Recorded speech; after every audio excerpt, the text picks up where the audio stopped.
అసలు మ్యూజిక్ కూడా అసలు ప్లేస్మెంట్ కరెక్ట్ ఉండింది. ఎవరిది ఎక్కువ ఎలివేషన్ అవ్వలేదు, తక్కువ డామినెన్స్ ఏం లేకుండే. So it was very good and I request all of you guys to watch Coolie movie don't miss it actually. So I won't give any spoilers and highlight points chepte kuda spoilers vachestayi and LCU ki chaala connect aidadi. So I guess if you see the cinema correct, if you observe you'll get the hints. ఎలా ఉంది లోకేష్ కనగరాజు గారి direction ఎలా చాలా బాగుంది and after many years Rajinikanth correct elevation అంతా చాలా అయ్యాయి. So it was very good and music was top notch. చాలా బాగుండింది. చాలా రోజుల తర్వాత అంటే నాగార్జున గారు విలన్ గా చేశారు. నాగార్జున యాజ్ అ విలన్ చాలా బాగా చేశారు ఈ మూవీలో అయితే. సో చాలా బాగుండింది అండ్ ఆమిర్ ఖాన్ ఎంట్రీ కూడా కరెక్ట్ టైం కి వచ్చింది అండ్ మ్యూజిక్ కూడా ప్రతి సీన్ కి సింక్ అయింది. ఏం ఎక్కువ కాలే తక్కువ కాలే, ఎలివేషన్స్ కూడా ఆన్ పాయింట్ ఉన్నాయి. ఎన్టీఆర్ గారిని తట్టుకొని కూలీ నిలబడుతుందా మరి? ఏంటి ఎన్టీఆర్ గారిని తట్టుకొని కూలీ నిలబడుతుందా? ఎన్టీఆర్ నిలబడుతుంది. నేను రజనీకాంత్ ఫ్యాన్ కాబట్టి నేను చెప్తున్నా, నేనేం కాంట్రవర్షియల్ క్రియేట్ చేయట్లేదు. సరే బాయ్.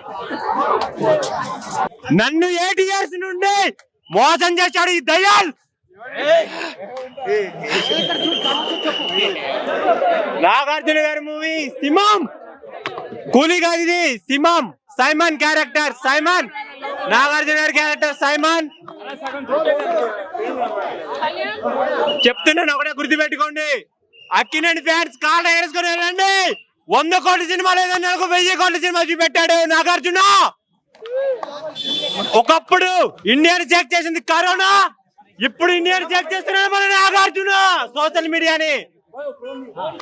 అఖిల్ అండ్ చైతన్యకి రిటైర్మెంట్ ఉంటదేమో, నాగార్జునకి రిటైర్మెంట్ ఉండదు. నాగార్జున ఎప్పటికీ బ్రోనే. అమలా గారు మీకు దండం పెడుతున్నాను, ఎప్పటికైనా నాగార్జున గారు వాయిస్ బయట పెట్టండి, లేకపోతే మన్మధుని తన్నుకెళ్ళిపోతారు అమ్మాయిలు. ఆయన యాక్టింగ్ స్వాగ్ స్టైల్ అసలు మెంటల్ మాస్. నాకు ఫ్రాన్స్ బ్రో చంచి ఇచ్చి పడేశాడు నాగార్జున మాత్రం. ఒకటే చెప్తున్నాను గుర్తు పెట్టుకోండి, ఇండియాకి ఒకటే కింగ్ అది నాగార్జున. మన్మధుడు అంటే నాగేరా, నాగంటే కింగేరా, కింగ్ అంటే ఒక్కడేరా అది నాగార్జున. లోకేష్ కనగరాజ్ అంటేనే హిట్ మూవీ, బ్లాక్ బాస్టర్. తమిళోళ్ళకి ఫస్ట్ 1000 crores మూవీ కూలీ. ఒక్కసారే చెప్తున్నాను, గుర్తు చూసుకోండి ఒకసారి గట్టిగా. మూవీ తమిళోళ్ళదే, డామినేషన్ మాత్రం తెలుగు నాగార్జునది. ఇచ్చి పడేశాడు నాగార్జున మాత్రం. ఇది సుత్తుందా, దీంతో కొడతాడు, దయ్యాల్ని చంపి పడేస్తాడు, ఇచ్చి పడేస్తాడు. అన్నా ఒకటే గుర్తు పెట్టుకోండి, ఎవడబ్బ సొత్తు కాదురా టాలెంట్. లోకేష్ అన్న సినిమాలు ఉంటుంది వైలెంట్, పెళ్లి భోజనాలైనా ఇన్ని ఐటమ్స్ ఉండవన్నా. లోకేష్ కనగరాజు మన కోసం అంతమంది యాక్టర్స్ ని పెట్టాడన్నా, చిచ్చి పడేశాడు మూవీ మాత్రం. బ్లాక్ బాస్టర్ 1000 crores పక్క. సూపర్ ఉంది సార్.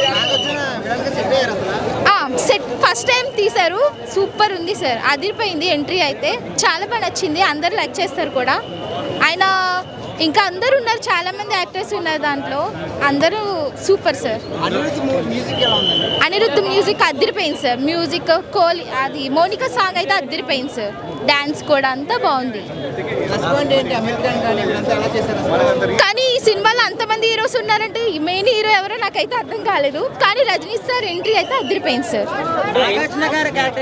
సూపర్ ఉంది, సూపర్ సూపర్ అంటే సూపర్. అస్సలు ఎక్స్పెక్ట్ చేయలేదు సార్, అస్సలు ఎక్స్పెక్ట్ చేయలేదు. కానీ ఆయన విలన్ అంటే అసలు ఎవరు నమ్మరు. కానీ ఆయన ఎంట్రీ కానీ, నెక్స్ట్ యాక్షన్ కానీ, డాన్స్ కానీ సూపర్ ఉంది. మూవీలో అంతమంది హీరోస్ ఉండడం మైనస్ సార్.